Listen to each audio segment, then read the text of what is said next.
Hello, everyone. Welcome back to the ADBI annual conference. We will now start our eighth session, where we will hear a presentation from Professor Joyashree Roy. The chair for this session is Scott Morris, who is the Vice President at Asian Development Bank. I will now read his short profile before handing it over to him. So Scott Morris joined ADB in November 2023, and he's currently responsible for overseeing ADB's operations in East Asia, Southeast Asia, and the Pacific. He's more than 25 years of experience in international economic policymaking and research.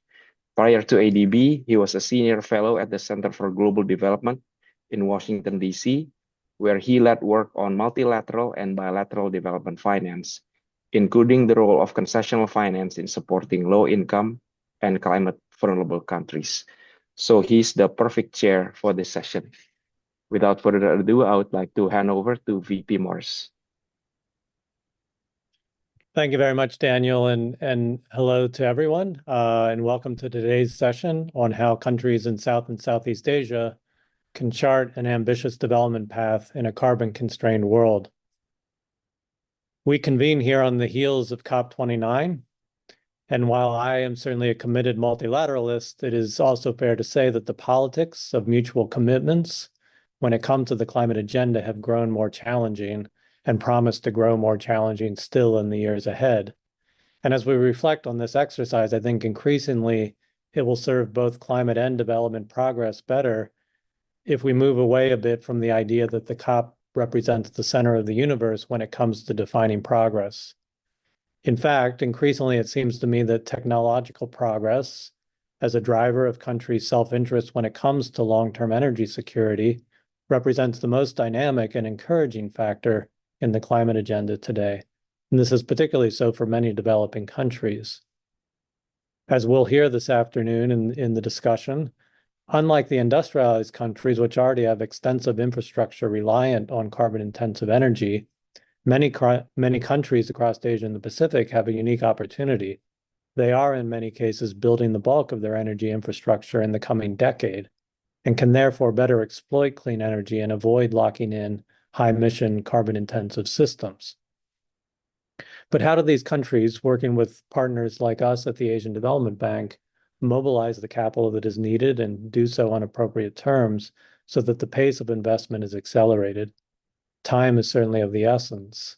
Many of these nations are also dealing with fast-growing populations, increasing urbanization, and rapid industrialization.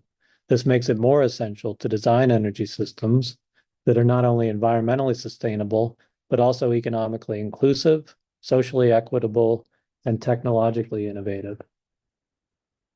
So to guide us in all these issues this afternoon, we are very fortunate to have Professor Joyashree Roy, Distinguished Professor at the Asian Institute of Technology. She will be presenting her paper, Opportunities for South and Southeast Asian Countries to Progress in a Carbon-Constrained World. Professor Roy has long been a leading voice and expert on sustainable energy and economic development. She's been part of multiple international research initiatives, including serving as a coordinating lead author for the Intergovernmental Panel on Climate Change, the IPCC, including for the 2007 panel that won the Nobel Prize. Following Professor Roy's presentation, we'll be joined by two distinguished discussants who will help us discuss both the science of Professor Roy's presentation as well as the policy and politics associated with the climate agenda.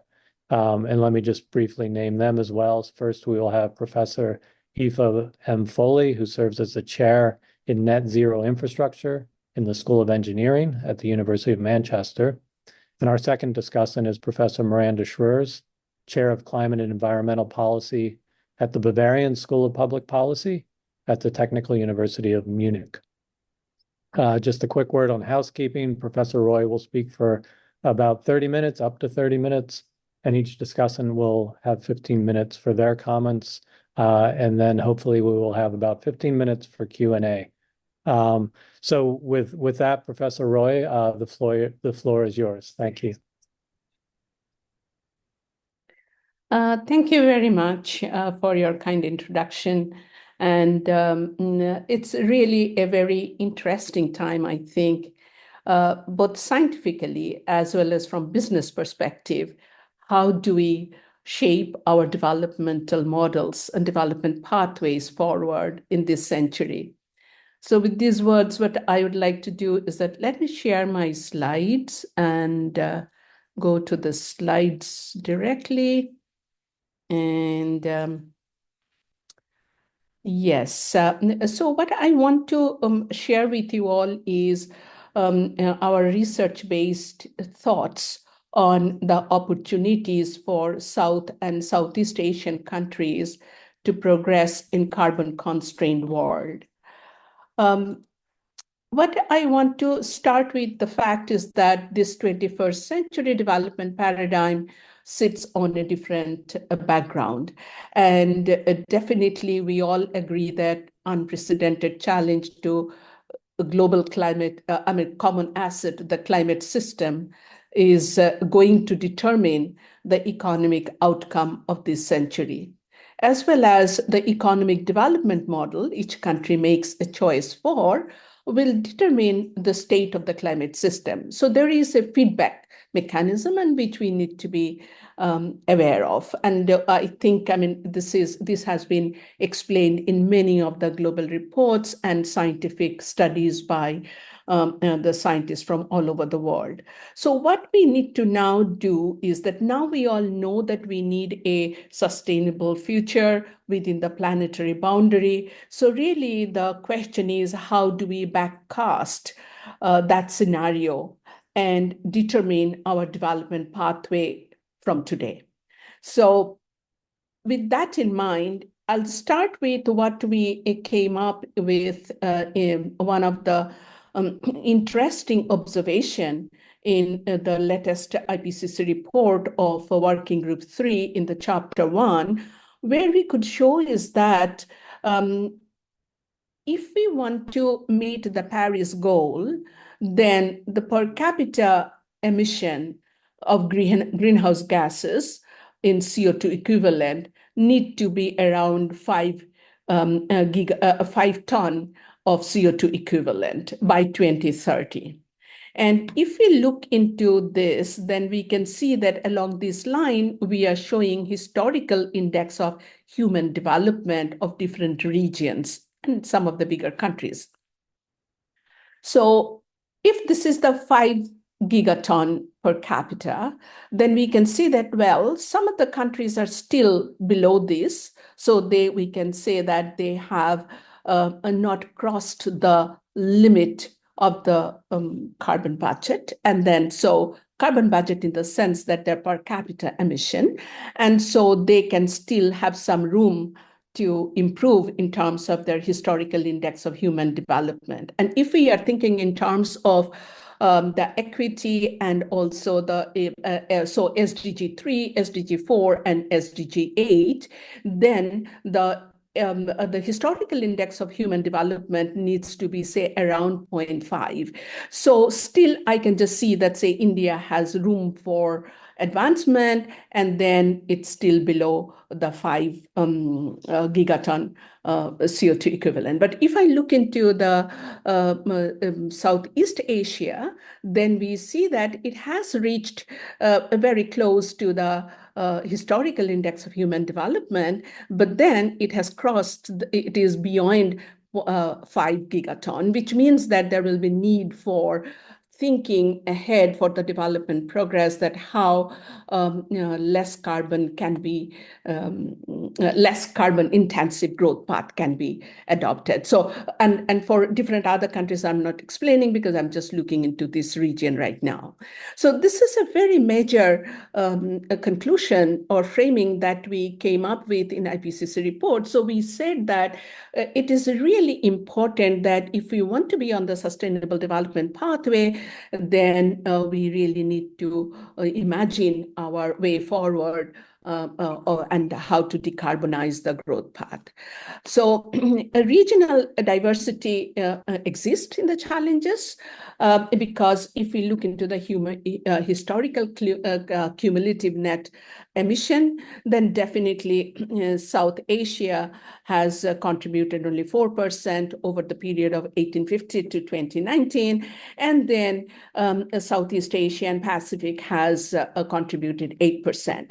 But also what we need to understand is that the existing infrastructure or proposed infrastructure, how they are and what they imply for the future emission commitment. So from that point of view, we see that if I take into all sectors, then we see without electricity, then we can see that in Asia, this is the cumulative emission that can be expected. That means highest contribution will be from Asia. If we look into the electricity sector, still we see that the infrastructure has locked in the region on a high cumulative emission path. So this is important to see that what are the proposed fossil fuel infrastructure for this region and how we can, because these are proposed, so we can still think that how to go ahead and how we can change it and whether this is a possibility and whether that opens up new economic opportunities. So the question comes that how to take these new opportunities and where are these new opportunities? It is very clear now that the renewable, say photovoltaics, onshore and the onshore wind, and also the battery technology, the cost is declining at such a rate that it makes itself competitive with other fossil fuel competitors in the market. So there is a already market advantage which this region can look into what is emerging. The second thing which we really came up very important, and this was the first time we added this in the IPCC report, was that, well, if we are looking only into the decarbonization burden from the supply side, then what it means is that, so I'm just explaining this in very short, is that these left-hand side bars are showing that how much in each sector we need to decarbonize, keeping in mind the 2050 scenarios. Then it means that we need to decarbonize this whole, say, this whole bar. So it gives you that how much gigaton we need to decarbonize in each sector. However, what we saw is that if we provide access to right kind of infrastructure, right kind of technology, then especially in the industry, land transport and buildings, and especially in the electricity sector, we can see that the decarbonization burden on the supply side can be reduced to such an extent, which is shown by these dark colored gray bars, which means that these colored bars, the waterfall in this waterfall diagram, are showing that basically through provision of infrastructure, through provision of access to technology, and some social innovation and behavioral change in these sectors, we can actually reduce the burden of decarbonization on the supply side. And we can work on the end-use sectors and end-use appliance efficiency and many other changes, say design of the long-lived products. So there are many ways how we can recycling. We can all do all these on the demand side and reduce the burden on the supply side of decarbonization. If we look into the nutrition sector, it's of course the behavioral change has more important role to play because it's a dietary shift, but it also shows that by making a choice for sustainable consumption practices, the consumption can go down. But this is a global picture. We do need a regional picture for these. Some of these studies are already happening, but this is something which I wanted to say that it's the market is changing. The renewable energy is becoming more cheaper, but it's not about only the supply side decarbonization, but we should also look into the opportunities in the demand side and how in the end use sectors, there may be many, many interventions in terms of technology infrastructure. And so that we can, and also, you know, in the electricity sector, the load management, demand side shift, which can happen within the within a day through different IoT technologies and smart grids. So what we are saying is that there are ample of opportunities for these countries who are yet to build all their infrastructure. We can say that almost 2/3 of the infrastructure will be built in this region in this century. So there is huge opportunity. And also what we did in the spatial report of IPCC, we could show that actually if we work on the energy demand side, then we can have more synergies. These blue bars are showing the synergies with the Sustainable Development Goals. And these are showing the some trade-offs which will exist with different SDGs where new policies needs to be implemented. But if we are working on the supply side, there is more trade-off to be handled compared to the synergies. So we came to the conclusion that it's the demand side interventions in the mitigation on the energy is going to be more beneficial, not only for direct emission reduction and the decarbonization need reduction, energy security, but also for getting the sustainable development benefits across all the 17 SDGs. So I just share with you some data. What we were trying to see is that, so we looked into the different countries of this region, which were growing at a faster rate, that means more than 7% growth rate, at some point of time in the last century and also in this century for Bangladesh and Pakistan. So, sorry, this Malaysia should be 1965, not 1665. Sorry about that. So if we look into this, what it means is that per unit of GDP, how much energy we are using. That means it shows the level of efficiency in the system, so that you need do you need more than 1 unit of energy to produce 1 unit of GDP or not? We see that the countries like China, Singapore, and India were growing with more energy efficient production processes. And if we look into South Korea, Malaysia, Bangladesh, and Pakistan, we see that their growth actually used more energy compared to GDP growth. What it simply means is that this was in the past century, but then these countries which are growing now, they can take advantage of the more efficient technologies and can make their production system much efficient, and which needs to be kept in mind that this will be a demand side intervention which we are talking about. Just giving an example that where there is a huge potential in this region. So really the question is, what narrative of development that we need to be talking about in this region? So I think competitive market price for renewable energy, whether we want to live with stranded asset and bear the cost, or whether we should think that how we can manage within the global carbon budget the development process so that there is both growth and employment, and there is some redirecting of finance in the right direction, which makes development sustainable. And so there is importance of focusing on the infrastructure and the technology access for this sustainable transformation, and which is like the designing the development path forward in that direction. So as I said, I'm focusing more on the electricity sector and the energy sector because that's really is the main driver of the growth.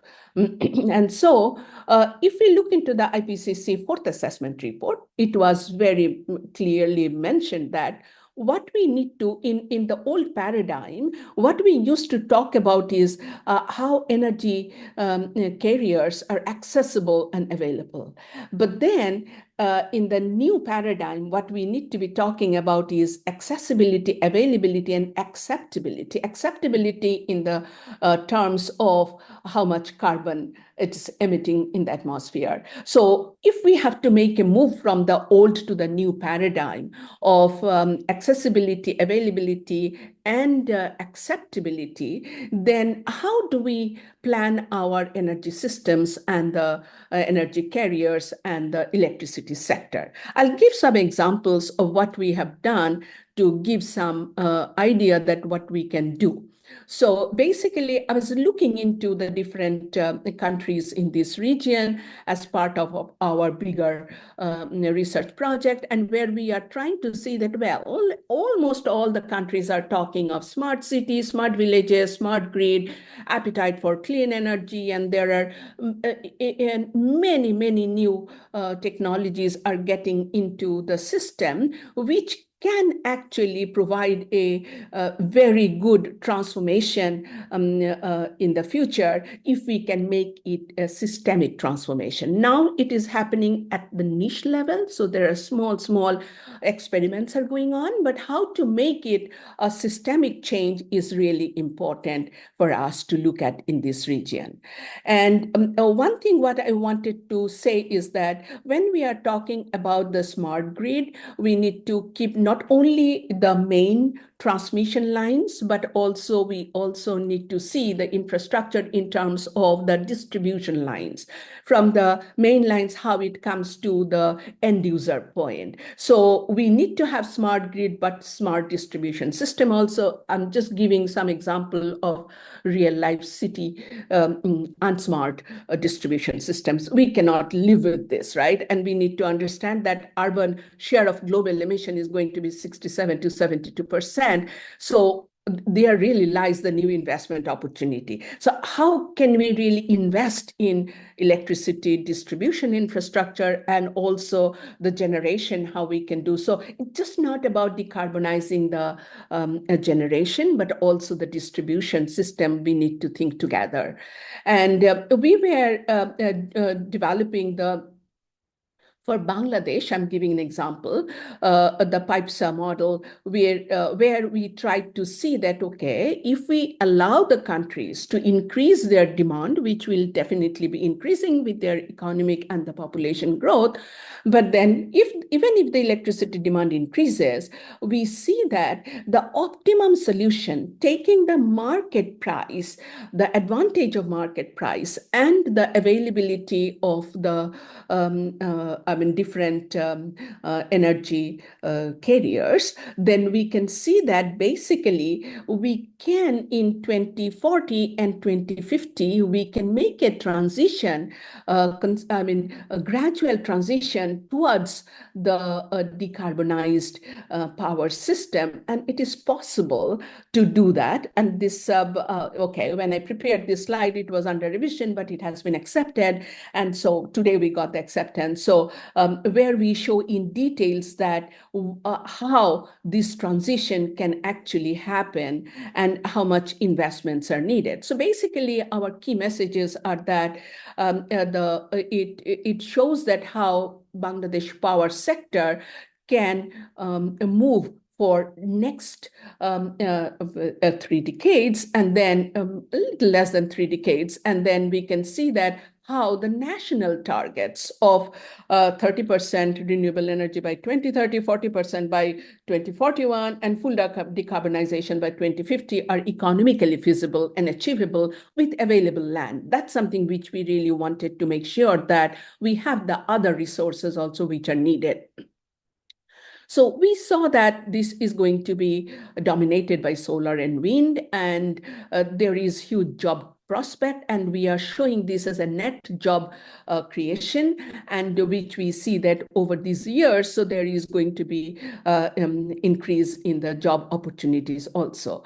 However, battery and hydrogen storage are essential for ensuring grid stability as RE penetration rises, and we have shown that how this storage, battery storage and hydrogen, how much of them are needed. So we calculated them very precisely. precisely. And then we said that achieving these targets require the investment, and of course, which is we are seeing that 7.9 billion annually from 2025 euros, and for which, of course, we do need policy support and financial mobilization and institutional reforms. And we saw that for further research is needed for enhancing the grid stability and advanced storage technology and demand-side management to support a sustainable transition. We have not done this with inclusion of the demand-side management solutions, and which will mean that the investment will be diversified economy-wide, moving away only from the power sector. I'll just give another example from another model, which is our bottom-up model for the whole economy. So where we are trying to see that, okay, if there is energy efficiency scenario, if there is improved energy access scenarios, what it means for investment and expansion. So we saw that, I'm just showing one, that even if we take the energy efficiency scenario, we see that even if the GDP growth is 9.2%, we can ensure that it can comply with the demand side EE targets of the country and EE targets in the nationally determined contributions, and also it can lead to share of the renewable energy can be reduced more, but then the total demand will be met, and energy related emission will also be much lower compared to many other scenarios. So what we find is that, so we tried to look into, we saw these possibilities, but then also we wanted to see what are the barriers, so which need to be overcome. And we identified kind of barriers which are in hierarchical order, we can see, as a system which needs to be addressed, and where we found that actually the human capacity building in expansion of the renewable energy is very important, with the policy, governance, and institutional reforms, and which can help in reducing the early stage barriers, and which will help in giving a momentum for RE penetration. Similarly, we tried to see for the energy efficiency improvement. Similarly, we found that shortage of human capacity is a major barrier for taking forward the kind of a scale at which they need to progress. So we tried to do for India also, but we took a little more bold assumption. We thought that, okay, if 100% from solar and wind want to meet, do we really have the resource, and what does it mean in terms of the cost of production and affordability? And so what we included all different kind of technologies which are possible in these two solar and wind sector, and we looked into the transmission distribution line, and then we divided the whole country into small pixels so that we can find out also where to install them. And so with that, and with the transmission and distribution line, one thing was very important that we found. This was an amazing one when we saw the data. This is based on 40 years past data on and which shows that actually there is an interesting complementarity between wind and solar for India, and which makes it possible, given the spatial distribution of it and the large land mass for India, there is possible to take advantage of this complementarity and make it 100% solar wind based system also. And I'm not going to discuss in details this, but what I just want to show is that we are showing that what will be the cost of the electricity if we really do different scenarios, just onshore wind, solar and wind, solar plus wind plus battery storage, and also if we have the demand side shift, that means intraday shift in the load management, so the demand side shift, if we can introduce through IoT technologies and smart grids, then we can see that the cost of production is the minimum. So basically, I just want to show that we get a cost advantage, and we can see that over time, we can make electricity even more affordable for the people based on 100% renewable system. But what it means is that we really need to plan for it from today. And then also for the transmission and distribution network, we need to be thinking of. And for Thailand, what we are trying to see is that very interesting that they have more import.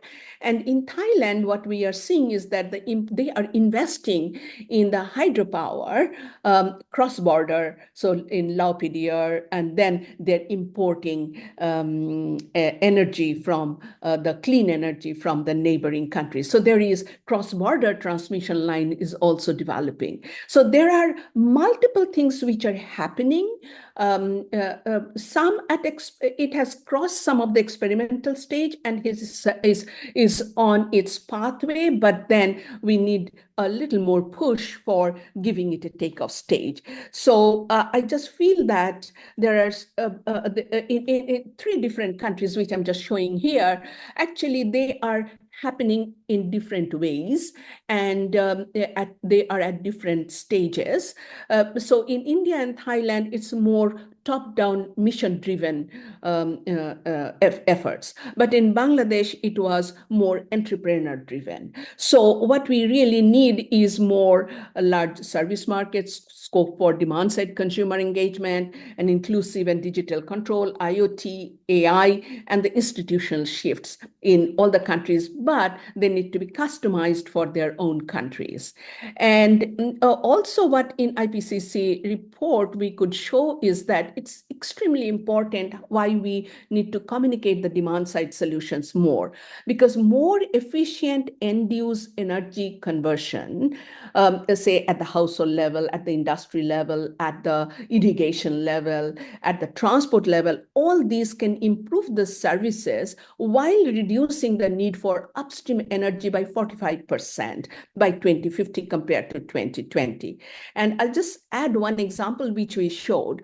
We see that actually in terms of primary energy, for delivering the nutrition, if we are using 100% of primary energy, only less than 25% is embedded in nutrition, which means that in the whole system of service provision, we are wasting energy. And there can be many infrastructural and technological advancement which can be included, and also some behavioral social practice changes, and that can reduce, we can see more than almost 80% of the energy requirement, even in the nutrition provision.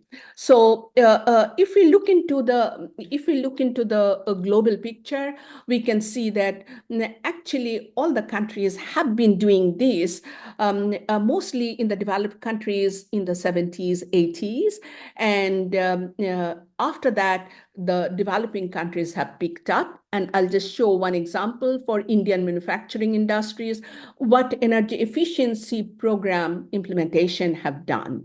It's very interesting. In 70s, India was producing 1 unit of manufacturing output with 1 unit of energy. But from mid-90s onwards, the energy efficiency or energy conservation program were implemented by the industries. And there was an act, there was a policy, and then the industries were adopting to reduce their energy cost, and so that they can remain competitive in the market. And so the energy and activity growth started decoupling. And we can see that in 2000, how this has decoupled due to the energy efficiency improvement.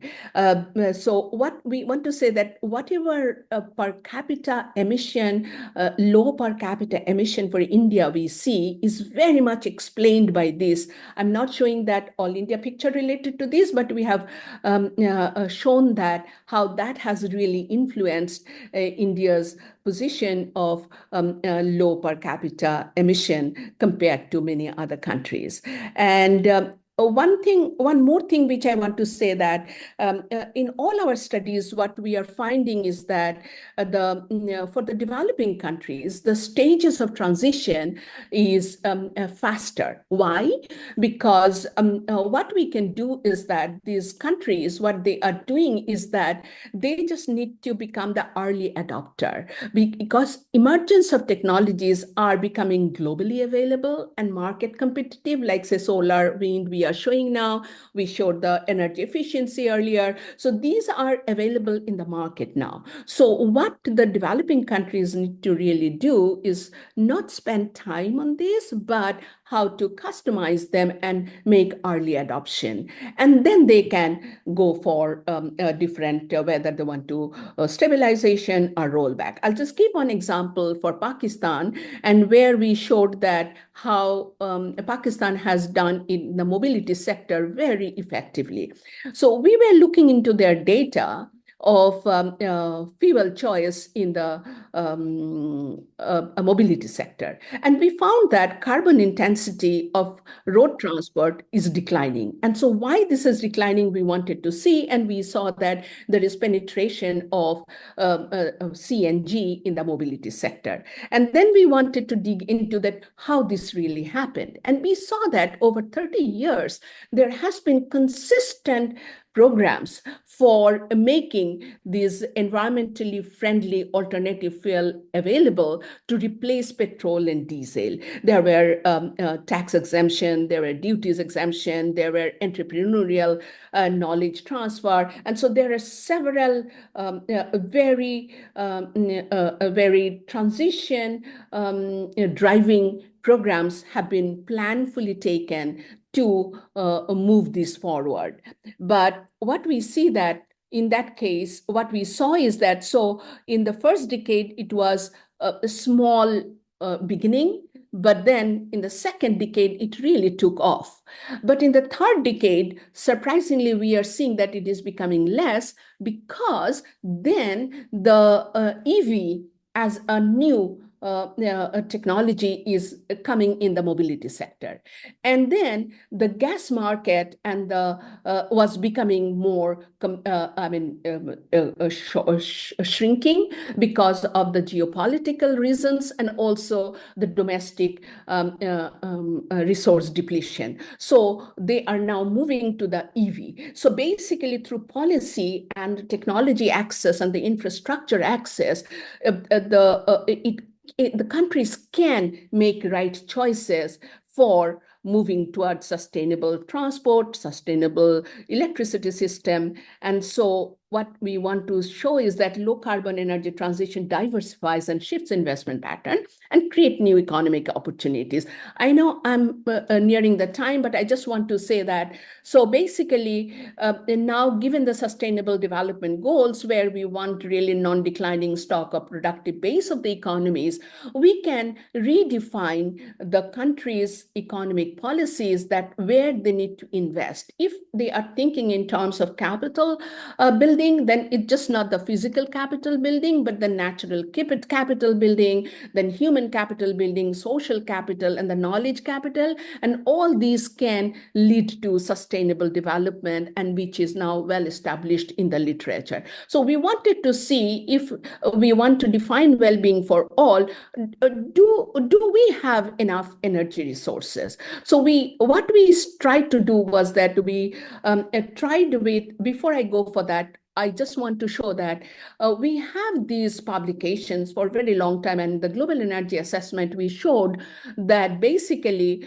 for all the developed countries beyond 1970, whatever income growth has happened, that has not really got reflected in the well-being indicator development. That means human well-being and the GDP growth monotonically are not compatible. That means that well-being was going down and the GDP growth was rising. So if we are targeting human well-being indicators, which is also the multidimensional development indicators, which are reflected in the Sustainable Development Goals, then we really need to be revisiting what we want to position as our targets for development. And we were just taking the global data and looking into the metrics of well-being. We just took 9, and then with the global data, what we could show is that how much energy is needed to provide access to electricity, air quality, food supply, and all these basic human well-being needs. And we saw that you do not need, only if you see, only exception is air pollution, but then for all others, you do not need even 100 gigajoule annual per capita supply. So we wanted to answer whether per capita use can decline in some countries while maintaining a similar quality of life. So answer we got was that yes, because we showed that the quality of life doesn't improve even if you're, because there is a plateau to all these indicators. And so there is a threshold beyond which the well-being doesn't increase. And so it means that in 2015, whatever global energy we had, if we divided it by per person, we could see that the total energy, if distributed equitably, then we had 83 gigajoule per person. But our study shows that we need less than 75% gigajoule per person to meet these 9 metrics of well-being. So it simply shows that we do have the energy resources. We need more social justice and new policy and new institution to make things happen. And there is need for new business model, new infrastructure, as I discussed earlier, how we can think on all different counts where new economic activities will be generated, new investment can be coming, and the countries can grow. And you can show through those 5 capital approach that how productive base of the economy is also not declining. With these words, I'll stop here and I'll wait for the discussion and the questions. Excellent. Thank you very much, Professor Roy. Fascinating presentation. I want to go directly now to Professor Foley for her comments. Hi, well, good morning from London. Apologies for being late. I had an issue with my computer, Scott, and Professor Roy. It's lovely to meet you. I suppose, look, I made some slides. I don't know whether they're going to put them up or not. It would be nice if they could put them up, and I will talk through my sort of take on Professor Roy's presentation.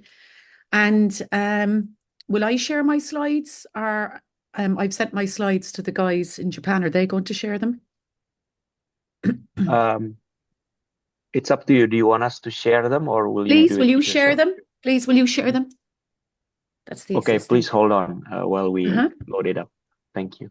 So I suppose, look, I'm going to, Professor Roy's talk is very, very interesting. But I suppose in my role over the last number of years, and I don't know whether anybody's aware of it, I actually stepped down on Monday as Editor-in-Chief of Renewable and Sustainable Energy Reviews, just so people know. And the reason I stepped down was because basically it came to a point where I couldn't support the journal and the direction it was taking in terms of quality of content, quality of reviews, internal processes, and back production support in Elsevier. So I suppose that's why I stepped down. And my colleagues actually are stepping down with me, a number of them. So what I'm going to say to you is, and this is a big concern for me, is that there's a terrible disjoint between the disciplines and the fields around the world in research in the sustainability space. And this is no reflection on Professor Joy's work. But what I've noticed, and it's a bit of a pattern, lawyers think that policies come from us. So we've actually developed a whole, so the engineers have been analysing this. So we've climate scientists who've been looking at emissions, and they assume that technology is going to work. So they assume that we can have technology readiness levels and that TRLs are honest metrics by honest companies and honest engineers and honest developers. So they also assume that adoption readiness levels are correct in terms of the honesty of the response. And they also assume that when the public is interviewed and you do surveys, that people will give an honest answer, no matter where they are in the world. But in actuality, we've seen with the election in the United States that certain types of modelling and survey methodologies that have been used for decades are actually factually incorrect in terms of the response rates and what people say, because actually people are very cautious to give their opinion, even if it's one-to-one on a telephone. So that's the next thing. What we see and how this is translated into what's happening in the world and us reaching sustainable development goals and what went on in COP last week is a disjoint between the research in climate change modelling, the research in the engineering and scientific analysis and deployment, so this carbon constrained world. And now we can see that following through with lawyers. And if you've noticed over the last, I'd say 2 or 3 years, I've started to work with lawyers because I noticed this was happening. And I've also started to reach out to my economics colleagues around the world, and I've started to work with them as well. And when I listened to Professor Roy's talk, it was clear to me that it's in a vacuum that all of this is going to work. Okay. And I suppose the first thing is this, and now we're talking about a just transition and energy poverty. And some people don't like the word energy poverty because it implies that actually people are poor. Now, there are lots of poor people all over the world, and poor is relative to where you are and where you live and what you see other people seeing. And we live in a global village now, when we can see with mass immigration, which is, we thought immigration was massive. You know, when Irish people left for the famine and they went to America, people thought that was huge. When there was a famine in China and people went to the west coast of the States, and Indian people as well recently, they went to Africa and they went to the States, they went to South America, and Japanese people went to South America. People just assumed it was for either political reasons or because there was no opportunity. But what it is now is we live in a global village. Everybody's watching Netflix. We live in a very different place. Okay. And the expectations and rights for employments and how we live, it's not been factored into some of the economic analysis. It's not been factored into the socio-political science and the interviews and how this is filtering through. And the United Nations, with all due respect, and the IEA, they are working in a sort of a position where their boundaries are perfect and people will behave in a certain way. And I think we can see that with the election in America. People actually are naturally suspicious, and people are actually, they want to change and they're very interested in change. And people love to protect their heritage. They like to protect their climate. They actually, even though they say climate change, what they mean is their environment. So people want clean water. They want lovely forests. They don't want mega corporations taking over things, ironically enough. And they want to have a quality of life, and they want respect for everybody. And it's quite clear from what's going on. And they don't want to be told what opinions to have. And if you look at the documentation and the United Nations reports over the last few decades, especially the UN SDGs, it doesn't follow through to what's happening around the world and what people are being told at the same time. So I'm going to go through my presentation here. So if we could go on to the next slide.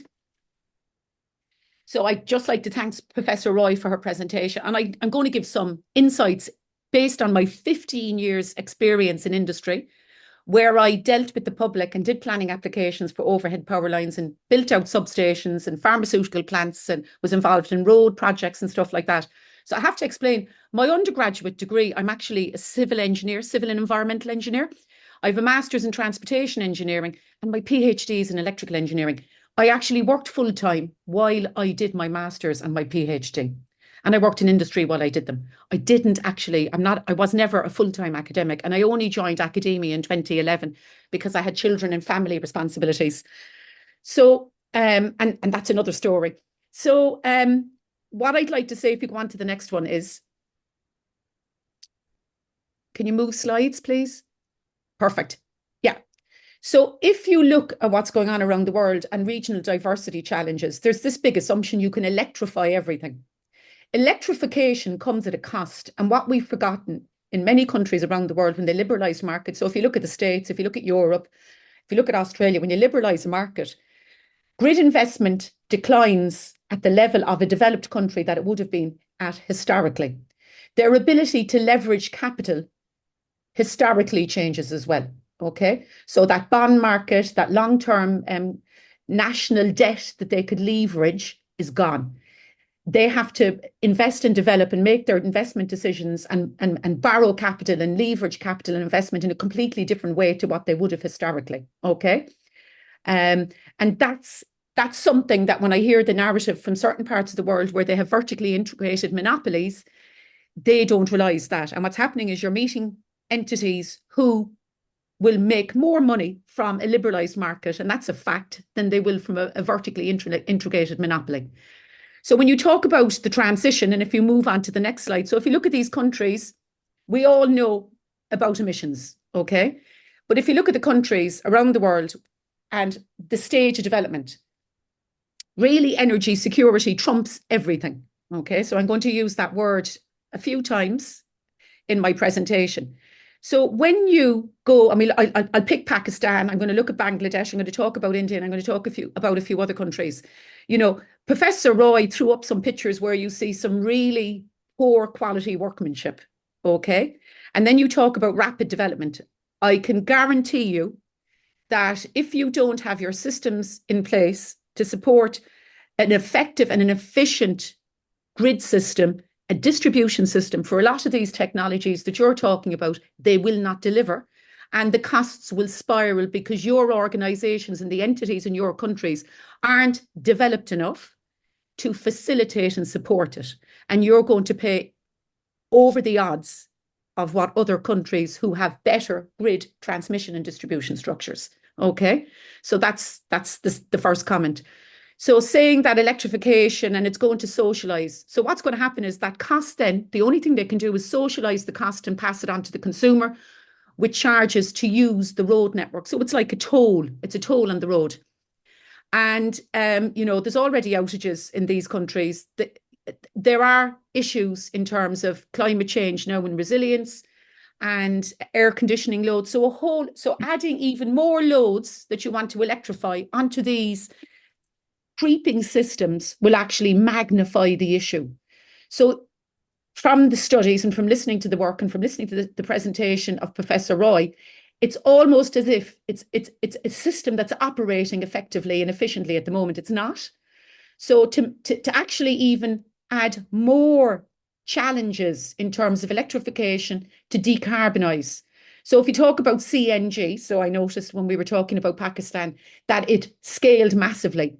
CNG scaled massively because it's actually an infrastructure that doesn't require a wire. It is a box system. You can put it anywhere. You can scale it up. You can bring it there in a tanker, and the equipment is standalone. It doesn't have to fit into a network or a system of pipes or a system of wires. So it's a very, very different supply and demand. And that's the thing you need to remember. Okay. So if you, I'm just going to move this because I can't see a bit on my slide. So if we look at different technology adoption levels in terms of digitization, smart grids and ADBs, mobile phone telephony has been very successful in Asia and in South America. And the reason it has been is because they didn't have that incumbent land-based fiber optic or copper network that they had to sort of readjust and reconfigure and facilitate for mobile phone telephony. And mobile phone telephony is quite easy to put up in countries where you don't have planning or licensing constraints in urban areas, or you don't have a framework that you can't put a mobile phone mast near a school. Okay, so it's a very different paradigm of digitization and telecommunications, because I worked in that sector as well, to the electricity sector, okay, and energy security. So that's another thing you need to factor in. So in terms of, you know, smart grids, yes, it will work in certain countries. In Korea, yeah. Japan in urban areas, yeah. smart grids, digitization can work because the country will support them and they have that. They manufacture that technology. They will use them as exemplar projects around the world to sell the kit that they are manufacturing. Okay, so when you see successful projects in certain parts of the world, that's because it's conducive to it being perfect there. But when it comes to other countries in certain parts of the world, even my own country like Ireland, okay, it can become very, very problematic. Okay, so even I'll give you an example: digitization. So when I go to China, we have WeChat. You pay with your phone. When I was in Malaysia, it's the same thing in Singapore, in Thailand. They still want, some people want cash. Some people will only take credit cards. They won't take Revolut or some of these payment methods. And actually, it's the same in certain parts of Europe. And I don't think what people have factored in is that the monetization and digitization, it sort of is a whole ecosystem. So when you go to Germany, people still want cash. So when you're in Ireland, people actually don't like paying cash because we have this sort of hidden expectation or belief in our head that when we pay cash, actually this person isn't going to pay their tax contribution. Okay. If you go to certain parts of Europe, so if you go to Italy, if you go to Spain, if you go to Greece, the basket economies, so these economies don't function. They don't function correctly because actually they're cash countries. They don't like taking digital payment for a reason because they don't want their exchequer and their country and their taxman to be able to charge them tax and to get the tax back. So they're used to living in a country where inflation can happen very quickly, where they can default. So you see the difference between the Irish economy and those Southern European economies and even Germany. So when you go to Germany, people will still want to pay in cash. It's the same in Austria, okay, and certain other European countries. If you go to the Nordics, it's quite digitized because I think people sort of have forgotten that even though they see us as an English-speaking country, they assume that we're very similar to that British mentality. But if you go to Britain, they still like cash. But Ireland is a very, very different country. And it's that Viking influence that has gone back centuries as well. And our sort of ethos of community spirit is very different. When I go to Asia, it's at different levels of community spirit. So when you want to deregulate your markets and you want this mass electrification, I think you must understand the psyche of the people you are dealing with.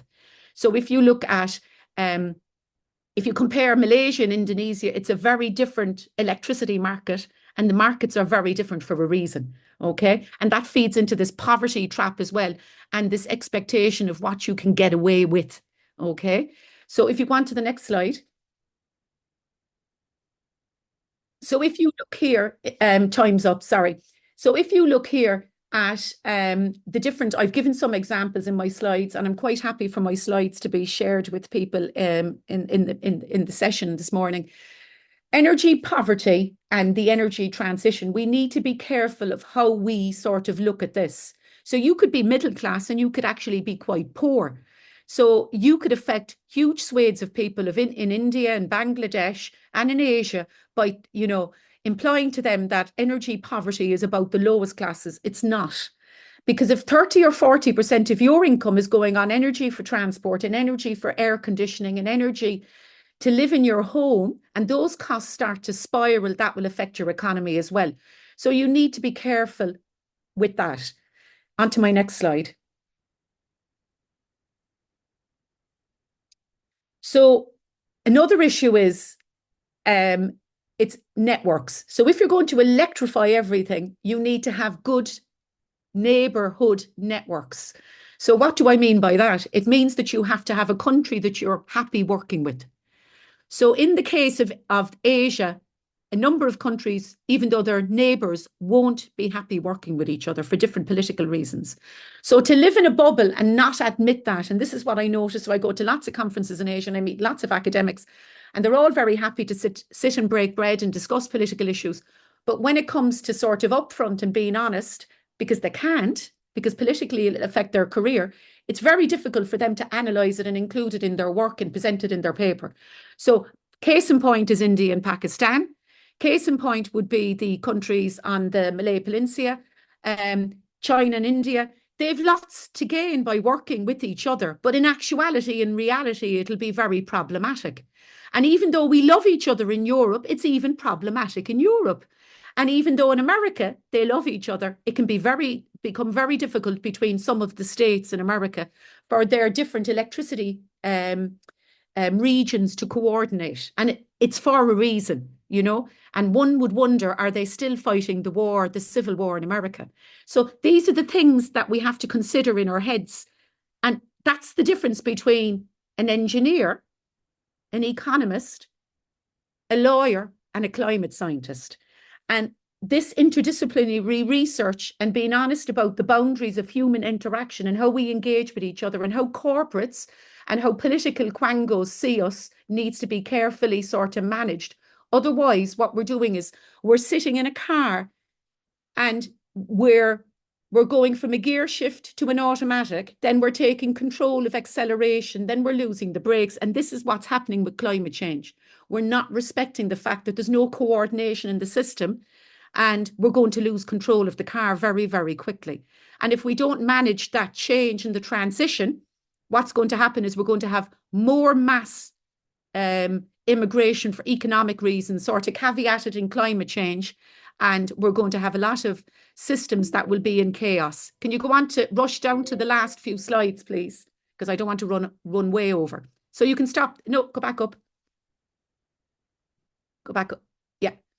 So I just want to pick up from the presentation yesterday from Dr. Snow and Dr. Arukani, and this feeds into the comments of basically, you know, the policies. As editor-in-chief or former editor-in-chief of Renewable and Sustainable Energy Reviews, I found that the policies and the recommendations over the last, and I was doing the job for 11 years, they really weren't changing. So even though I was bringing in, there was no hardcore sort of facts, figures, and legislative recommendations. They were general policies, okay?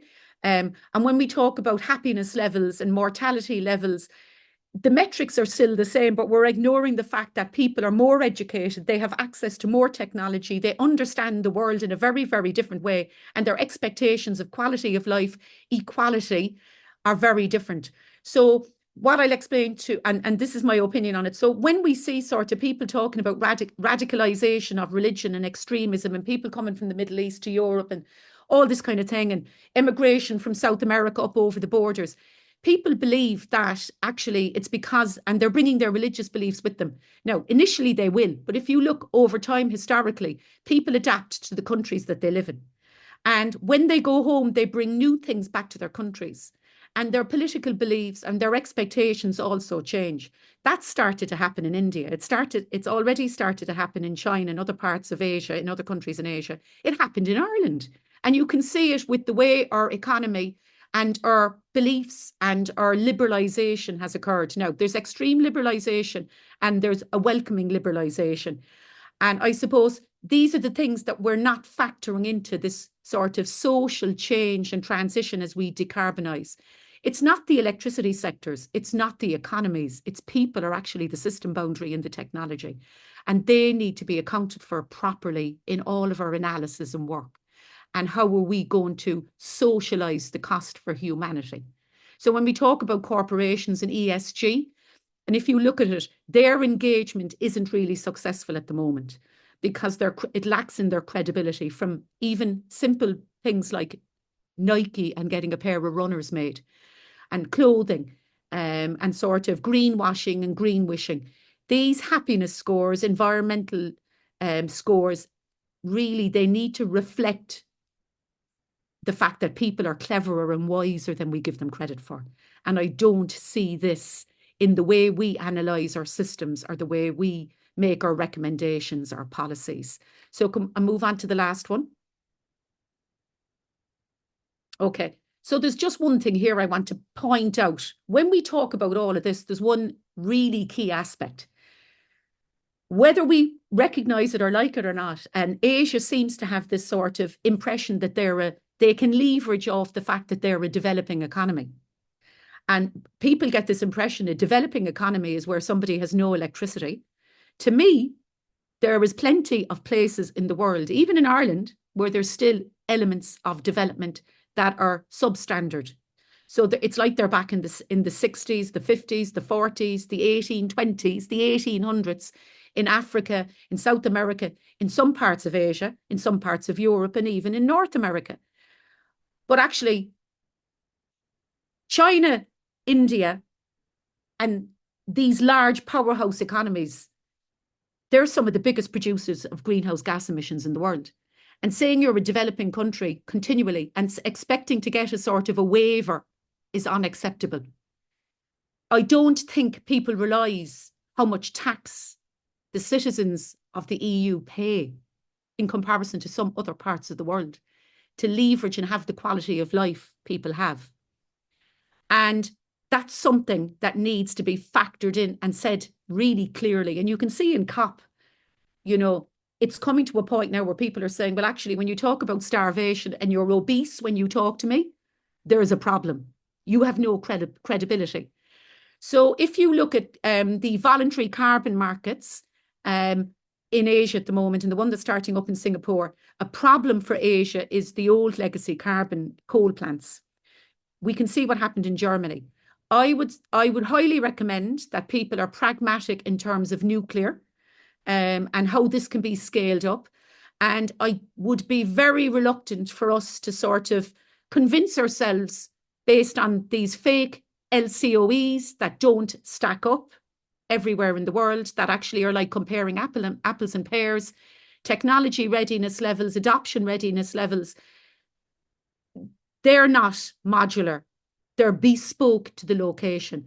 I think we need to be very, very careful of those in terms of compressed carbon capture storage and utilisation, nuclear modular, hydrogen and wave energy.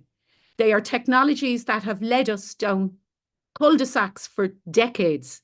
And if they were that successful, they would have scaled up 2 decades ago. So this is my concern. This is my issue. And I think the narrative needs to be more honest for us really to tackle climate change.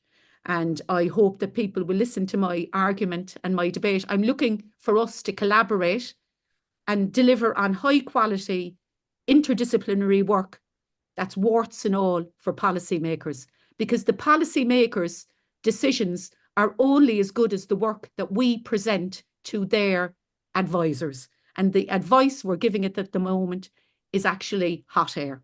Thank you very much. And Professor Roy, no disrespect, I think you need to take this on board in your work. Okay, Professor Foley, thank you. Another fascinating set of remarks. In the interest of time, I want to go directly to Professor Schreurs. Please come in now. Thank you. Yes, thank you very much. I am here in a classroom and there are 20 other people listening. So you've got both the classroom and the people online. So I appreciate very much both presentations that we had just now. They're very different in their tone, and I would like to come in with my own perspective here. So I'm a political scientist and I do a lot of interdisciplinary work. Yes, it would be great if you could share that, please. Yeah, thank you. I'd like to take a perspective that looks a little bit about how we think about the world. And one of the things we've done is we've focused our attention for much of the last century on how it is that we can become wealthy and rich. And though we here is very much the North. You see that here when you look at the global economic situation that is dominated by 2 countries, the United States and China. And we could take the conglomerate of the European Union in there, and then you would have a 3rd region. I think in the next years we will see some changes to this. The share of the economy globally held by the US, China, and Europe will shrink as we will see increasing wealth shifting to other parts of the world. And this suggests that we also need to think about those paths to growth that we have been following. The path to growth that we have followed in the North, the last century of this, has been focused very much on access to cheap energy, access to cheap materials, and often those came from developing countries where we didn't pay that much attention to human rights concerns or how much one was paid for the work that one was doing, or also for the environmental destruction that occurred. We often also thought that environmental protection was simply too costly. That discourse has been changing, and it's super important that it's changing, because we simply cannot scale up globally our economies on the model of the past. We know we've got climate change, biodiversity loss, plastic in the oceans, and on the list of problems go. And so we're seeing these new thematic areas coming out. Ecological modernization is something we talk about here in Europe, the idea that we need to think about industrialization that has a much stronger environmental component into it. That has been institutionalized in the concept of the Green New Deal, the idea of achieving carbon neutrality by mid-century, the idea of reducing greenhouse gas emissions, after 2050 into the negative area, the idea of a circular economy, the idea of expanding renewable energy, much like we heard from Joyashree talking about that in the Asian context. We've also talked about urbanism, but the need for a new thinking about urbanism, because our urban structures are not designed to deal with what is coming. Climate change is going to make many of our urban areas unlivable. And certainly, we're talking a lot about just transitions. I hear the complaint from Professor Foley that we really haven't figured out yet, how do we implement a just transition? So we also know that in addition to the top two emitters, the United States and China, the G20 is another big set of emitters. And if you take the G20, then we have about 80% of, well, 70 to 80%, depending on exactly how you look at it, of global emissions. And you'll see that India is all the way down on the low end of the chart here. And I mention that because a lot of the transitions that have been going on have focused attention on the rich parts of the world. And it's true that we perhaps need to rethink how we think about transitions in developing parts of the world. Now let's look here, not just at the actual emissions today, but the cumulative CO2 emissions. And what we see is it really is the United States, Europe, and China that are in a totally different ballpark with how much they have emitted over the centuries. And then you see down below the United Kingdom, India, Canada, South Africa, and Brazil. If we look, however, at the share of the global cumulative CO2 emissions, we're starting to see some transitions. Whereas the share of Germany, where I live, the emissions peaked somewhere around maybe 14, 15% at the beginning of the last century. Now we are seeing the emissions in India still very low, but growing. And we will see that per capita emissions in India still extremely low compared to where we are here in Germany after many decades of trying to reduce our emissions. Germany still stands way above India in per capita emissions.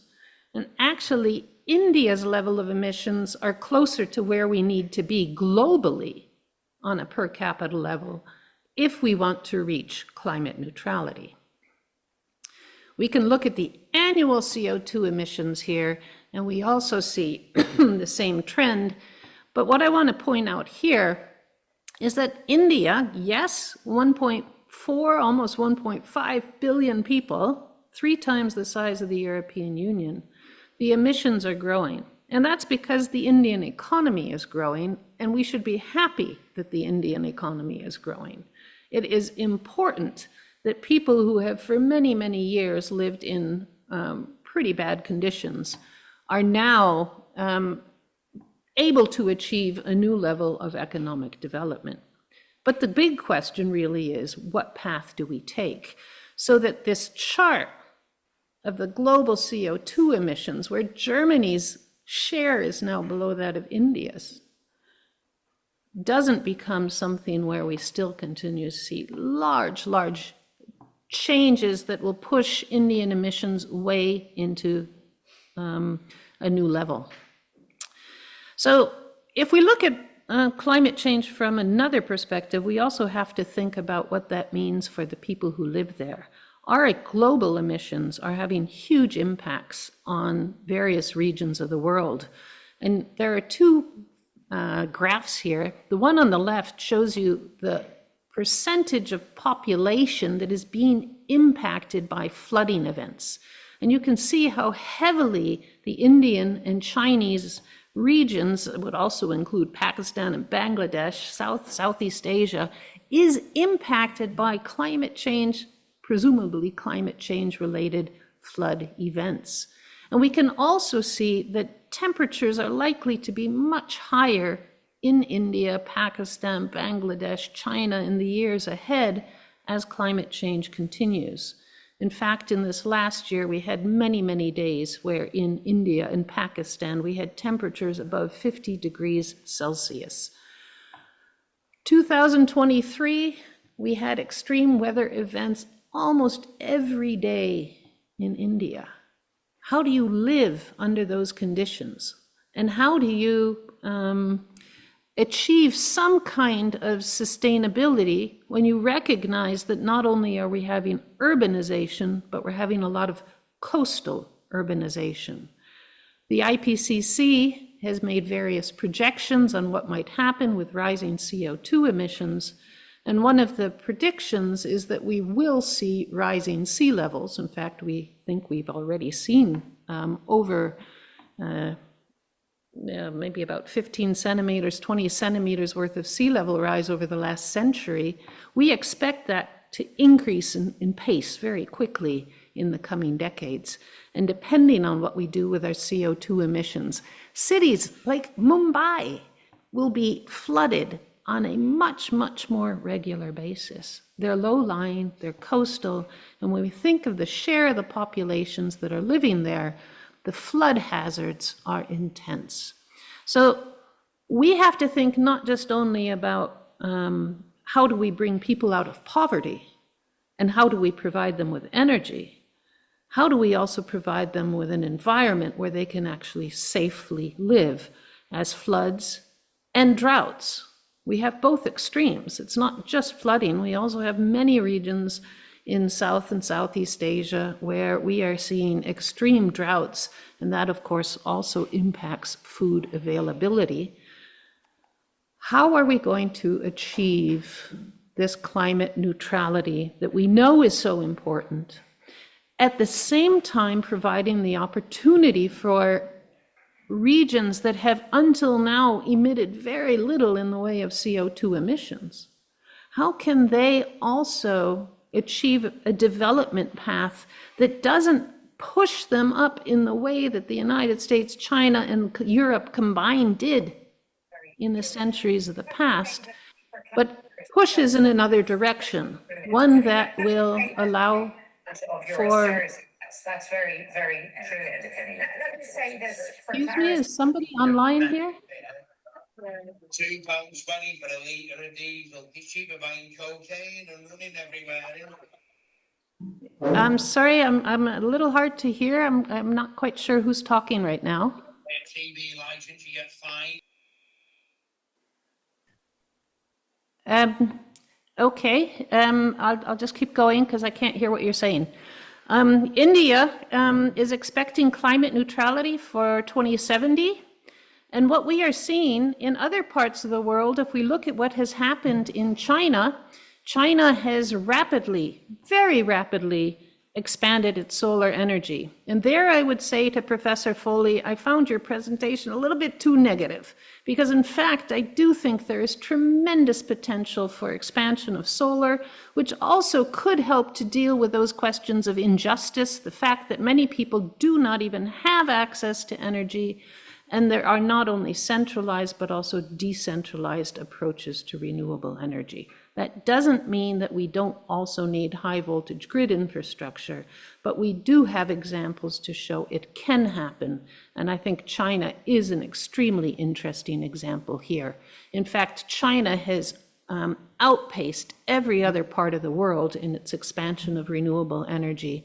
So there may very well be some lessons we could learn about how that happened and why that was able to be done that are also transferable to other parts of the world, even though we know that each region has its own distinct characteristics.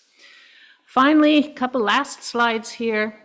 I think it's not only a question of energy, but it's also a question of economy and the use of resources, shifting from a linear to a circular economic model.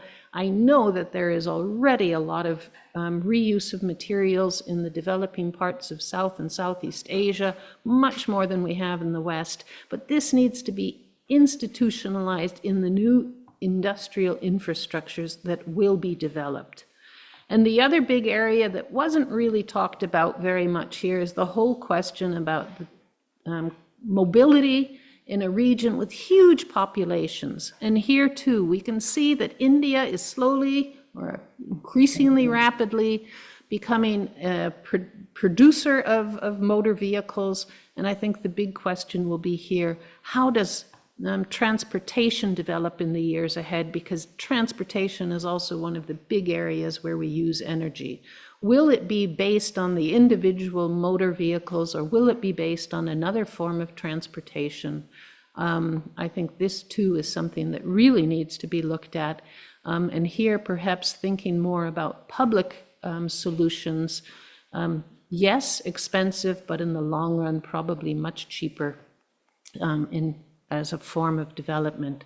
So I thank you very much, and I'm going to have to move in order to stop sharing my slides. Okay, Professor Schreurs, thank you. Let me thank all three of you. We are past time, so unfortunately I'm going to have to wrap it up. Let me just say, well, I certainly heard you challenge each other. I would say from my perch at ADB and how we are attempting to work in this space, we are guided by all of your messages, and certainly we try to be mindful of climate change impact and why this agenda matters for our agenda. We do have some optimism about a path for growth in the region and development that is one that's consistent with energy transition.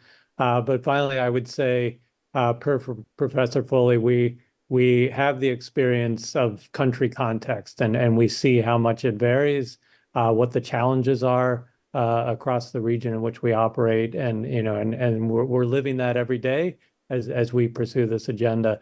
But again, let me thank all three of you for a very enriching discussion. I wish we had more time to unpack, particularly the areas in which you were challenging each other.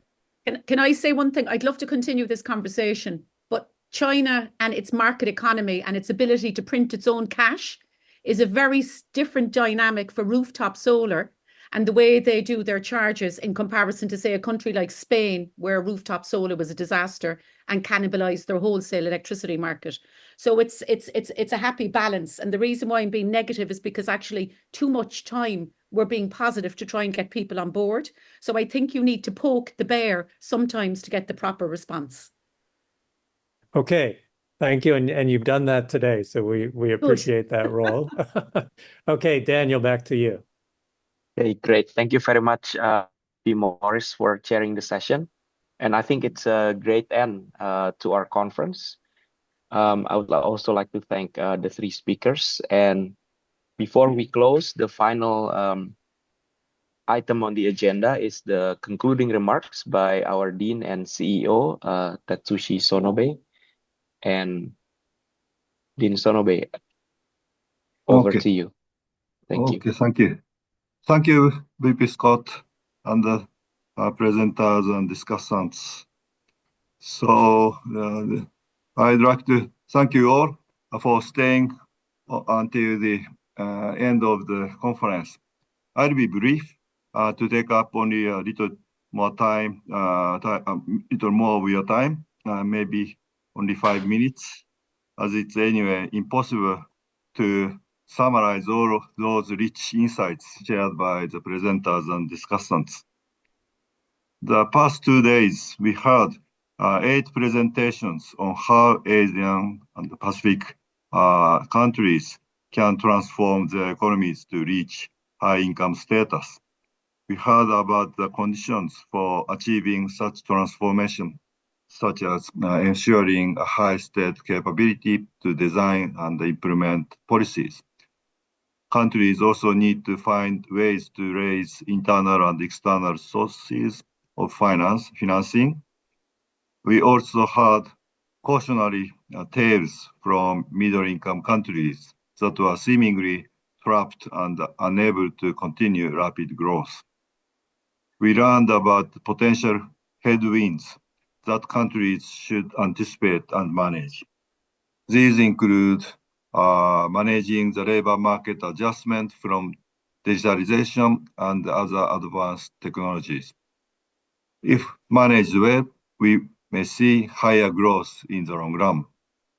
Another potential challenge comes from geopolitical and geostrategic tensions and how countries are linked to and depend on each other, so they cannot close their economies.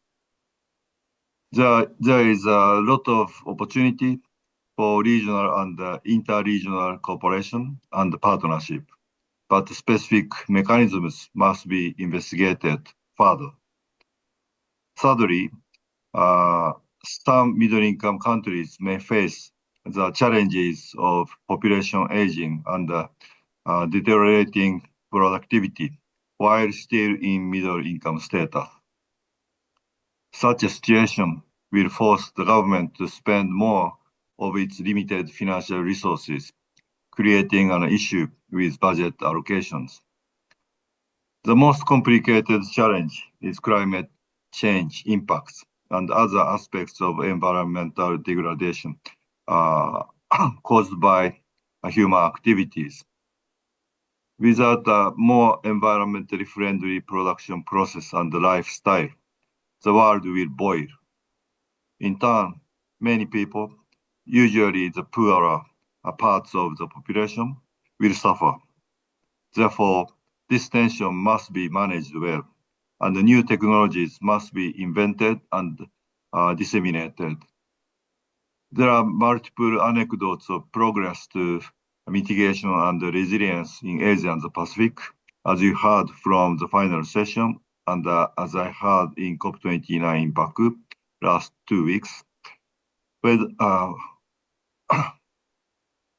even though we are not yet sure whether all of these stories, anecdotes are real. So there are other challenges. We heard yesterday that in addition to taking care of environment, countries also need to ensure that social cohesion and individual agency or community agency do not become collateral damage as countries strive to reach high income status. So rather than only looking at 2 dimensions, economic gains and environmental sustainability, countries need to consider 4 dimensions of well-being. It is therefore clear that more in-depth research is necessary to inform policy. We will keep asking ourselves not just how the developing countries can become high income, but also what kind of high income countries they want to be. So next year, ADBI will organize more research conferences and policy discussions on these areas. We hope that you will continue to participate in these events. Thank you very much for your attention.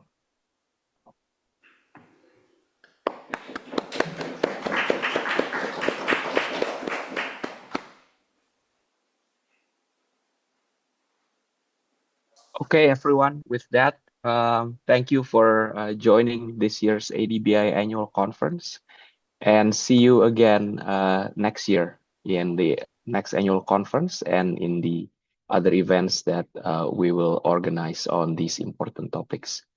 Keep safe and healthy, and see you again in the next opportunity. Bye-bye.